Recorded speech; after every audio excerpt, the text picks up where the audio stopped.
I was almost 60 when my son Michael told me I would not be welcome in the house I had helped him buy. It was a mild afternoon in early December, the kind of day Spokane gives you as a consolation prize for the frost that waits around the corner. I had dropped by with nothing more threatening than a suggestion that I roast my famous turkey for Christmas, the one Maria had loved. Michael sat stiffly on a leather sofa I'd financed, turning his wedding ring in slow circles. Isabella hovered in the doorway, all perfume and polished contempt. "Dad," he said, "Isabella's parents are coming. They'd prefer if this year were just them." The words slid a blade between two ribs I hadn't known were exposed. I looked around the living room, counting the fingerprints of my own generosity, the silk curtains that kept out no one's judgment, the hardwood floors purchased with a second mortgage on the house Maria and I had built, the marble coffee table chosen after Isabella decided wood was too provincial. I tried one more time. "Where am I meant to spend Christmas, son? Maybe Aunt Rosa's," he muttered. "Or we could do something the weekend after." The weekend after. Like Christmas was a dentist appointment. I left without slamming the door, because fathers who pay for things don't slam doors. They pay to have them rehung. In the truck, anger cooled into arithmetic. $2,800 every month for 5 years. I whispered the grand total. Nearly $250,000. Like a confession. Isabella called before I reached the first traffic light. She skipped apology and sprinted straight to explanation. Her parents were educated people, she said. They expected conversations about theater, foreign travel, hedge fund trivia. My spicy cooking in working-class stories would make them uncomfortable. "And Maria?" I asked, voice steady even as my hand shook on the steering wheel. "Was she uncomfortable?" "She knew how to stay in her lane," Isabella replied, as though my late wife had been an obedient pet. That was the moment the silence inside me hardened into something else, an iron resolve I had not felt since the year Maria died. I told her in the calm tone contractors use when informing clients the foundation is cracked, that we were finished pretending to be family. Then I hung up and drove home through holiday lights that suddenly looked like warning flares. I did 3 things that night. First, I canceled the automatic draft that spirited away my pension before I could taste it. A pleasant woman at the bank asked if I was certain. "Quite," I said, savoring the word. Second, I pulled 5 years of bank statements from a dusty filing cabinet and stacked them on the kitchen table like evidence at a tribunal. The numbers told a story more honest than any Christmas card. Down payment, roof repair, designer appliances, school taxes, line items in the biography of a fool. Third, I fed every receipt, every "thank you, Dad" note, and every glossy photo of their backyard pergola into the fireplace. The flames fluttered orange and blue, as if unsure which color suited retribution. Sometime after midnight, I poured 2 fingers of the good whiskey, the bottle Maria and I had saved for the day Michael graduated. I lifted my glass toward her photograph. "Forgive the delay," I said. Class is finally in session. Morning arrived, pale and unworried. I brewed strong coffee and watched a thin sheet of frost melt from the window pane. At 1/2 past the hour, no need for exact minutes once you reclaim your life. Isabella rang again. Her tone had cooled to managerial frost. "Dennis, my parents land this afternoon. You'll pick them up. Alaska Air, Carousel. 3." I let her finish detailing the luggage count in her father's bad knee. Then I asked one question. "What airline, again?" "Alaska," she repeated, mistaking compliance for defeat. I promised I'd be there, hung up, and spent the afternoon finishing a crossword, whose final clue delayed gratification, resolved into a word I liked better than any synonym: postponement. Isabella's parents stepped onto the curb that evening and found no chauffeur. I, on the other hand, discovered the gentle luxury of silence. No buzzing phone, no urgent knocks, no demands dressed as requests. When the first barrage of calls arrived, I turned off the handset and watched "It's a Wonderful Life" with the volume low enough to hear my own breathing. They reached my porch 3 hours later, fury thawing in the cold. Cody Jenkins pounded the door like a debt collector. Catherine clutched her pearls as if I might snatch them. Isabella's mascara had surrendered to tears of outrage. They stormed into my living room, accused me of cruelty, irresponsibility, elder abuse. I listened, nodding in the way judges let defendants exhaust themselves. "Get out," I said when they paused for breath. 4 syllables, soft but immovable. Cody jabbed a finger in my chest. "You'll regret this. I have friends, editors, bankers, lawyers." "I know," I replied, "and tomorrow you'll discover which of them owe favors to me." They left threats trailing like exhaust fumes. The next morning, their version of events occupied half a page of the Spokane Review. Local builder strands elderly couple during holiday storm. A storm that had never happened, starring a villain I barely recognized. Unstable, erratic, possibly dangerous. I clipped the article, set it beside my stack of canceled checks, and smiled. The opening move was theirs. The rest of the game would be mine. Justice, I had learned, likes to arrive fashionably late to make an entrance everyone remembers. 2 mornings after the smear piece, I traded my work boots for a suit I hadn't worn since Maria's funeral. The coffee shop near the courthouse still smelled of burnt beans and ambition. I took a corner seat, opened my notebook, and began drafting what any good contractor appreciates. A blueprint. First, defamation. Cody's newspaper stunt hadn't just bruised my pride, it exposed his entire clan to civil liability. Washington's tort code is as plain as a 2x4. Print a damaging lie, pay for the remodel.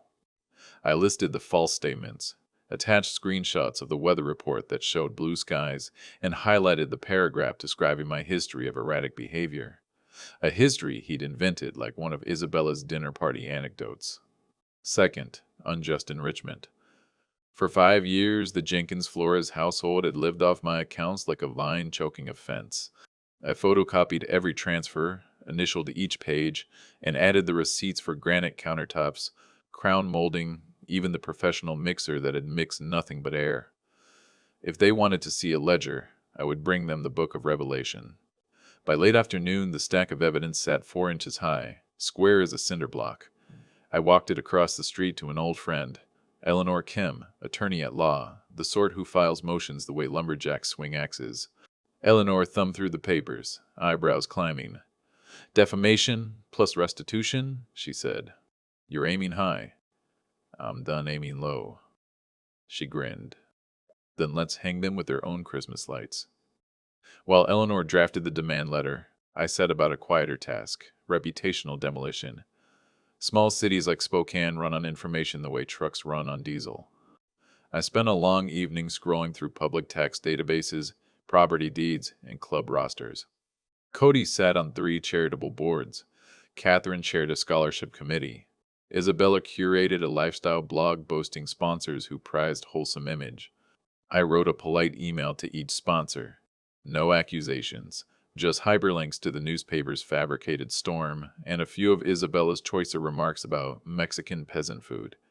I keyed their public relations departments and signed off with, "Concerned readers seeking clarification."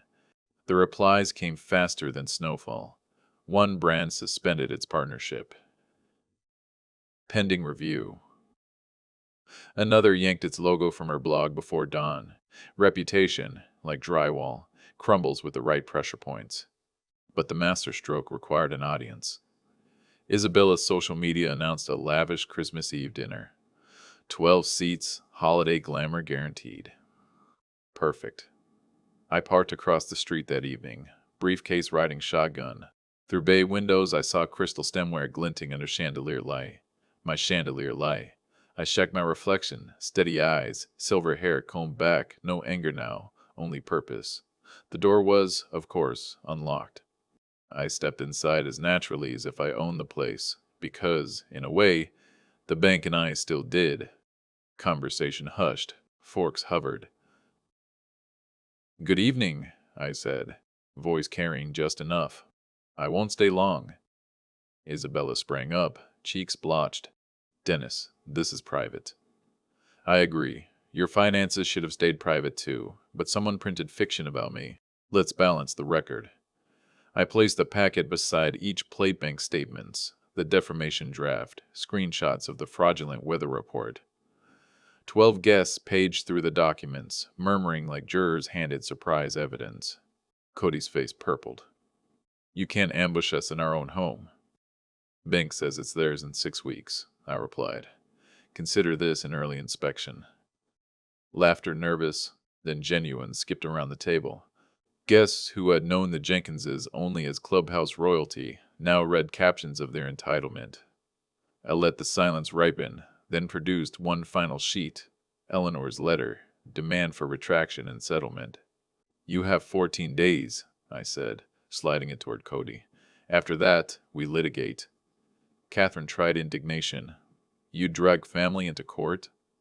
You dragged family into the press, I said. Court is merely the next room. The older woman at the far end charity board type tapped her packet.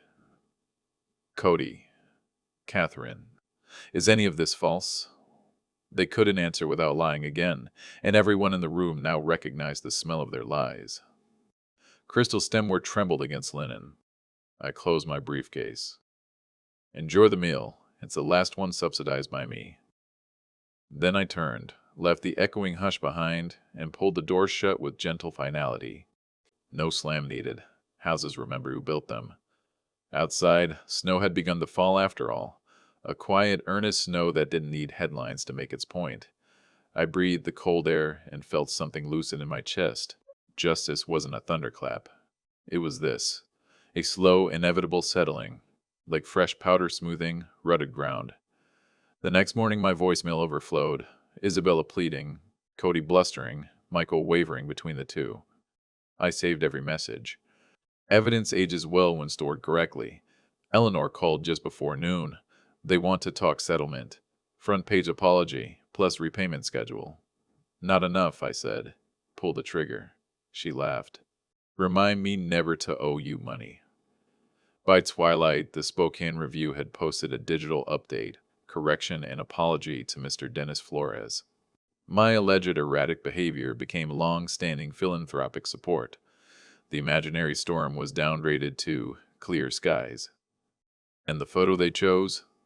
A recent shot Eleanor provided me in hard hat and orange vest, standing in front of a house I built with my own hands. A working man, yes, but no one's servant. I printed the apology, framed it, and hung it beside Maria's picture. She once told me justice is just love applied to the ledger. I hadn't understood then. I did now. It was a rain-washed afternoon in early spring when the next envelope arrived. Heavy, cream-colored, embossed with a downtown law firm's seal. Inside lay 2 documents. A cashier's check representing the first installment of restitution, an axe retraction signed by Cody, Catherine, and Isabella, granting me full permission to publish every number they had prayed would stay buried.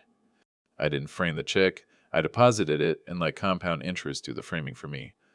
The retraction, though, deserved public light. I forwarded it to the same sponsors who had distanced themselves from Isabella. By sunset, her blog was a blank page reading, "Account suspended." 3 weeks later, the foreclosure notice hit their porch like a final verdict. Isabella's hydrangeas wilted in neglect. The neighborhood Facebook group buzzed about financial irregularities. I stayed silent because victory stops shouting once it's sure of itself. Michael showed up on my doorstep just after supper. One Wednesday, shoulders rounded, tie loosened. Dad, I've left her, he began, voice raw. We sold the furniture to placate the bank. I've got nothing but what fits in the trunk. Fits is a good word, I said, motioning him inside. Life feels lighter when the bill fits the wallet. He looked around at the modest house I'd finally finished renovating. New paint, solid porch light, cabinets that closed without pleating. You did all this in 3 months? In 3 months of spending on the man who lives here. We talked long into the evening. He owned every failure, letting arrogance speak for love, allowing money to override blood. I believed him, but belief and trust are cousins that visit separately. What now? He asked. Now, I said, we build something neither of us can mortgage away. I opened a manila folder, this one clean, hopeful. At the top, the Maria Flores Apprenticeship Fund. The restitution payments, plus a slice of my retirement, would finance trade school tuition for kids who couldn't afford 4-year sermons on theory. Carpenters, electricians, masons, people who make shelter out of raw earth. I'd like you to help run it, I told him. No salary until the first 5 students graduate. After that, you earn what you raise. He swallowed. A job with strings. With beams, I corrected. Strings break, beams hold roofs, he accepted. Summer brought auctions and moving vans. The Jenkins house went to a young couple who admired the crown molding but cared more about the school district than prestige.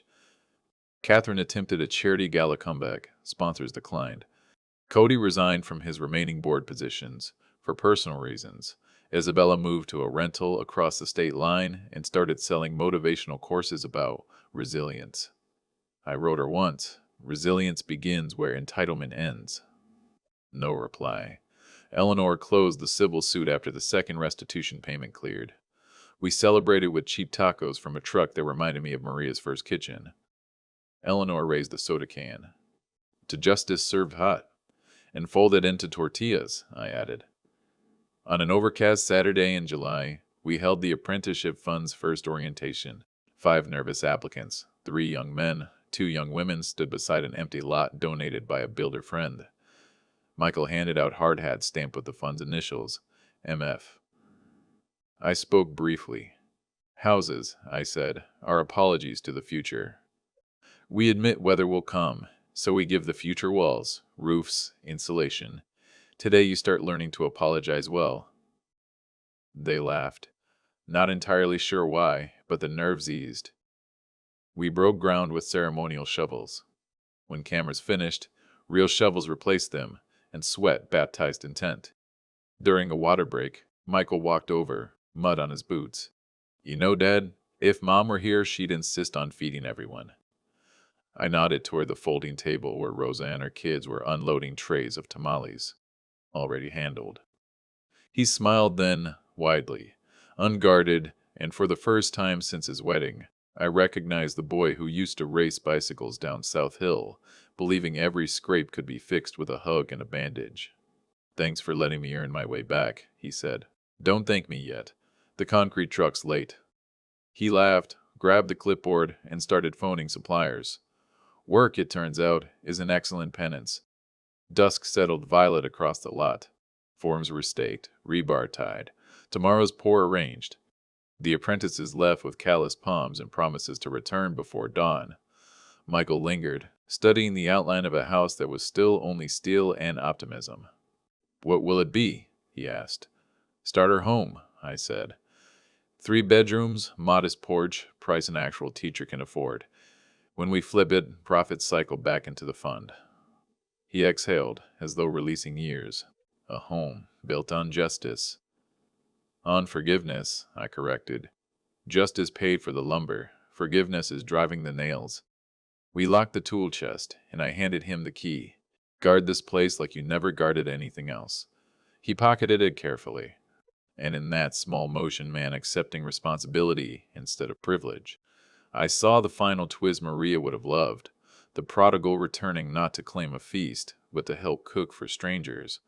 As we walked to the truck, evening birds traded songs overhead. No one watching would guess the road we traveled, from exclusion to courtroom threats to this quiet collaboration. Yet the foundation was solid. I knew. I'd inspected every inch. Ready for dinner? I asked. Is it peasant food? He teased. The best kind, I said, starting the engine. Peasant food built empires. We drove toward Rosa's house, headlights sweeping fresh pavement, the future widening in front of us like an honest highway. No toll booths, no hidden fees, just miles of road we would pave together. One fair payment, one square deal, one handshake at a time.